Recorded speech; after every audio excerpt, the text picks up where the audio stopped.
très difficile de faire manger des crudités à des enfants, ils trouvent ça pas bon, sans goût, etc. Et il faut les rééduquer le plus tôt possible.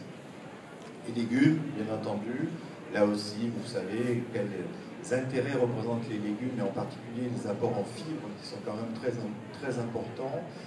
Indispensable pour un régime IG, bien entendu. Il faut effectivement avoir une mixité de repas, et puis riche pour certains en antioxydants de type flavonoïde, ce qui n'est pas négligeable non plus. Je ne vais pas détailler, à moins que vous le souhaitiez, mais je pense que ça n'apporte pas grand intérêt. Tous les légumes, vous allez en voir passer quelques-uns comme ça, pour dire par exemple pour l'avocat qu'il ne faut pas nécessairement dire c'est trop gras, ne mangeons pas. Les acides gras apportés par les avocats sont proches de ceux de l'huile d'olive. Ils sont riches en phytostérol, ce qui n'est pas inintéressant. Le problème de l'avocat, c'est quand on le mange avec la mayonnaise. C'est la mayonnaise qui pose un problème, bien entendu. Les betteraves, pareil. Juste 2 remarques par rapport aux betteraves. Pensez aux betteraves crues. Vous savez que c'est aujourd'hui difficile de trouver des betteraves crues et de les râper soi-même, mais c'est pourtant bien meilleur.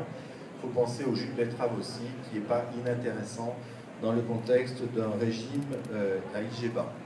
Toute la série des choux et des crucifères, qui ne sont pas inintéressants non plus.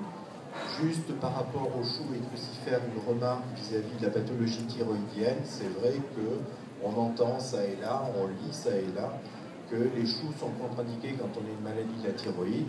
Je vous rassure tout de suite, il faudrait imaginer manger des quantités phénoménales de choux pour que vraiment, à terme, ça ait une incidence importante sur la fonction thyroïdienne, tout simplement parce que les choux et les crucifères apportent ce qu'on appelle des antithyroïdiens naturels, et là aussi c'est une question de quantité.